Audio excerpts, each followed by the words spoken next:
Break کے بعد خوش آمدید۔ غزہ، لبنان اور اسرائیل کے ٹرائیکا میں جاری کشیدگی میں اس وقت ڈرامائی موڑ آیا جب شام میں باغیوں کی جتھوں نے بغیر کسی مزاحمت بشار الاسد کی مضبوط حکومت کا تختہ آنن فانن الٹ دیا۔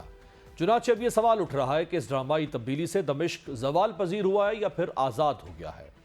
بعض عالمی ماہرین کے مطابق دمشق جو عرب میں امریکہ اور اسرائیل کے تسلط کے خلاف وقار اور مزاحمت کی علامت سمجھا جاتا تھا، بلا شبہ حالیہ پیش رفت اس کے زوال کے مترادف ہے۔ اقوام متحدہ کے انسانی امور کے ادارے کے مطابق اسد حکومت کے خاتمے کے بعد دمشق سمیت بڑے شہروں میں خوراک کی قلت پیدا ہو چکی ہے۔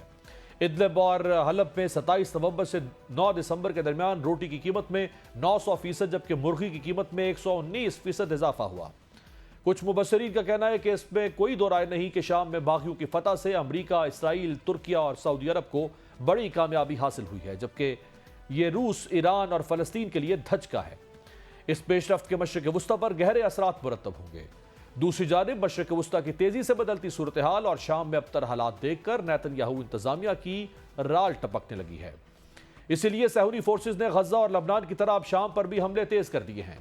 اسرائیل شام میں کیمیائی ہتھیاروں کا بہانہ بنا کر مسلسل فضائی حملے کر رہا ہے۔ CNN اور ٹائمز آف اسرائیل کے مطابق اسرائیلی فورسز نے شام میں 500 سے زائد فضائی حملے کر کے 80% بحری، فضائی اور دیگر اسٹریٹجک تنصیبات کو بالکل تباہ و برباد کر دیا ہے۔ اسرائیل نے اپنی ان کارروائیوں کو آپریشن بشان ایرو کا نام دیا ہے۔ ماہرین کے مطابق اسرائیل کے شام پر یہ حملے حالیہ تاریخ میں سب سے بڑے حملے ہیں۔ لبنانی میڈیا نے دعویٰ کیا ہے کہ اسرائیل کے فوجی ٹینک دمشق کے قریب پہنچ چکے ہیں۔ شامی فوجی ہیڈ کوارٹرز، ہوائی اڈوں اور کئی ایئر بیسز پر اسرائیل کی جانب سے بمباری کی گئی، جس میں درجنوں لڑاکا طیارے اور ہیلی کاپٹر تباہ ہو گئے۔ اس کے علاوہ دمشق میں میزائل دفاعی نظام اور زمین سے زمین پر مار کرنے والے میزائلوں کی تیاری کے مقامات کو بھی نشانہ بنایا گیا ہے۔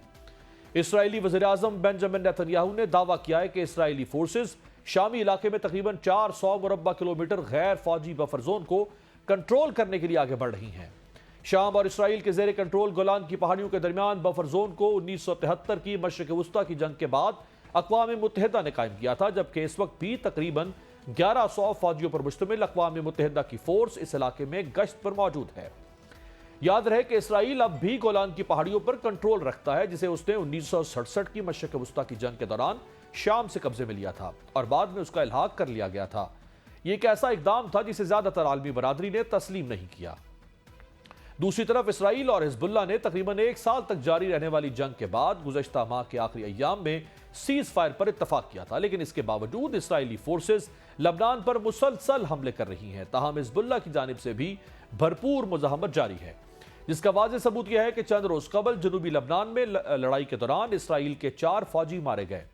اس طرح حالیہ دنوں میں اسرائیلی فوج کی جانب سے زمینی کارروائی شروع کرنے کے بعد سے ہلاک ہونے والے اسرائیلی فوجیوں کی تعداد 56 ہو گئی ہے۔ امریکی صدر جو بائیڈن نے بھی شام کی صورتحال پر اپنے بیان میں کہا ہے کہ شام میں اسد حکومت کا خاتمہ انصاف کا ایک بنیادی عمل ہے۔ ایک طویل عرصے سے مصائب سے دوچار شام کے عوام کے پاس اپنے ملک کی بہتر مستقبل کی تعمیر کا یہ ایک تاریخی موقع ہے۔ دوسری جانب شام کے سابق فرمانروا بشار الاسد اور ان کے خاندان کو روسی حکومت نے پناہ دے دی ہے، جبکہ شام میں اس وقت ایک عبوری حکومت قائم ہو چکی ہے۔